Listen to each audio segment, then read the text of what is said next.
Alright guys, we are super close to WutheringWaves now, and there is a certain character I haven't really gone over as much as I should have, and that would be Rover, the main character. Now I really believe Rover would bring immense value to every player at pretty much any point in the game. A lot more in early game stages, but even later down the line they will still hold a ton of value. Before we get into it, would really appreciate it if you could subscribe to the channel for more WutheringWaves content and drop a like if you enjoyed the video. Also, just a bit of insider information, if you sub Yinlin will be under your bed tonight.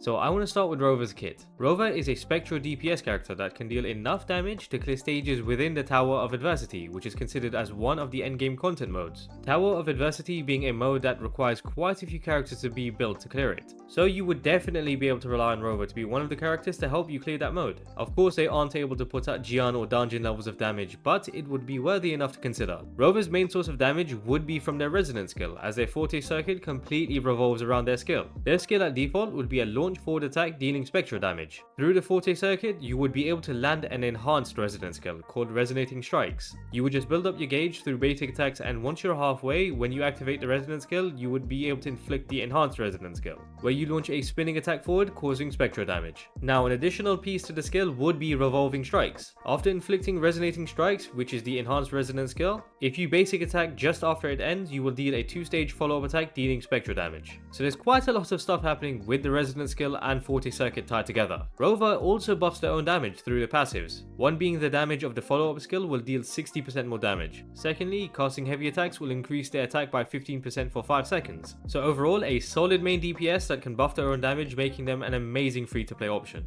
Now this is where things get interesting. Rover's whole character revolves around time manipulation, which they get to show off in their outro skill. When switching out, you will generate a stagnation area centered around the character switching in for 3 seconds. So during combat, you can slow down time significantly for 3 seconds, which allows you to avoid danger of a fatal blow perhaps very easily. It's slow enough for you to pretty much walk right behind the boss. My question is though, what do you think Rover's doing outside of combat with time manipulation?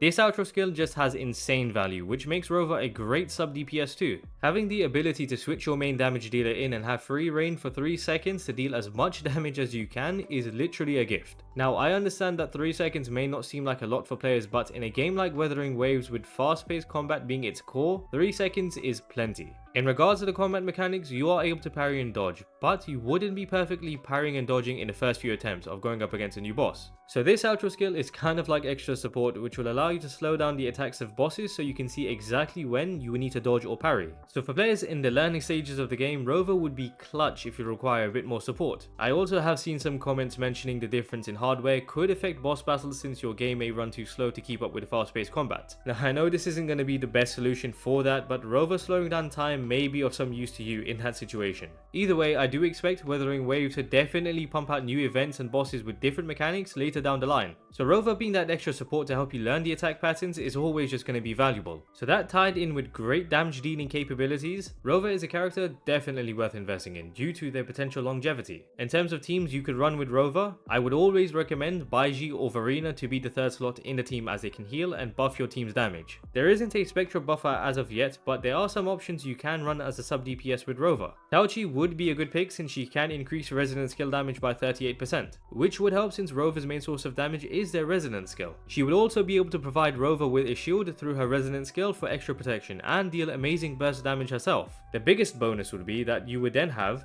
2 characters on the team with an amazing personality. Encore would be a solid pick too, due to her ability to switch in and deal a small AoE nuke to enemies with her charge attack. Encore is an amazing damage dealer also, so you can definitely rely on her to deal great damage when you switch her in. Lastly, either Yangyang or Jiyan would have good synergy with Rover's outro skill, as they can more easily line up the crowd control to suck in all of the enemies. Also, Jiyan's kit is on the slower side due to how long she takes to charge up her ability, so Rover slowing down time for her could benefit in that case too. Rover as a sub DPS would literally benefit anyone, since slowing down time isn't fixed to elements or abilities. So characters that don't have a dedicated sub DPS would benefit even more so. As great as Yinlin and Kolcharo are together, those who want to use Yinlin more on field than Kolcharo, or just don't have Kolcharo, could use Rover as a sub DPS for Yinlin for sure. There is no real optimal place for Rover as a sub DPS, which just shows how flexible they are. With the weapon choice now, I have uploaded a video covering the 5-star weapon selector and concluded that the one-handed sword would be the most valuable one to select, given that it can provide crit rate and every one-handed sword user would be comfortable using it. kit. That does include Rover, and this weapon would be the best weapon for Rover in my opinion. There are lots of 4-star options such as Looming Loss, which can increase basic and heavy attack damage by 20% after using their resonance skill, but of course the 5-star option is going to be a lot more valuable. Now it's comparison time. Just like good old HonkaiStarRail, the main character can obtain Eidolons or sequence nodes for free through progressing through the game. These nodes would be obtained over quite a stretch of time, but once you do acquire them, they would provide Rover a great boost in power, making them even better. The 4th node providing Rover the ability to heal the team through their resonance liberation. So this node would completely change Rover into a character being able to play any position in your team, which is huge. Now again, just like in StarRail, the MC is very unique and will be able to pull off certain abilities they can only do, just like with Rover and their outro skill. Along with that, they have the ability to switch paths in StarRail, and the WutheringWaves equivalent would be elements. Nothing has been confirmed as of yet whether Rover will be able to switch between other elements such as Glacier and Fusion, but there is no way they wouldn't be able to pull something like that off. Now hypothetically, if they were able to, Rover would likely be bringing new mechanics later into the game that may just be exclusive to them, just like their time manipulation outro skill in their spectral form. This would be one of the main reasons why I would highly suggest investing in Rover, since it's very likely this will be the case. In HonkaiStarRail, the main character has made a jump into being meta with the new path from out of nowhere due to something they are only able to do. So this is basically what I see Rover being capable of in WutheringWaves. They would have an exclusive ability when they switch into a new element, which would be either very fun to use or insanely broken. So unlike the rest of the characters that would have their kits remain the same, Rover is forever changing along with the game. This would mean different team compositions where they could possibly become the best support for Havoc or Electro units. Of course I do expect to have to upgrade their skill tree again, but their level would remain the same. The weapon would also apply possibly, since Rover as a spectral unit uses a one-handed sword, but as an electro unit could use a broad blade. So there's just a ton of things that Rover has the potential to do over time, which makes them a character worth investing in early. I hope you guys enjoyed the video, would really appreciate the help in reaching 1k subs, not quite there yet, but soon hopefully. Also, drop a like and comment your thoughts on Rover regarding their kit, along with what other unique mechanics you think they could bring in the future. And yeah, hope to catch you guys later.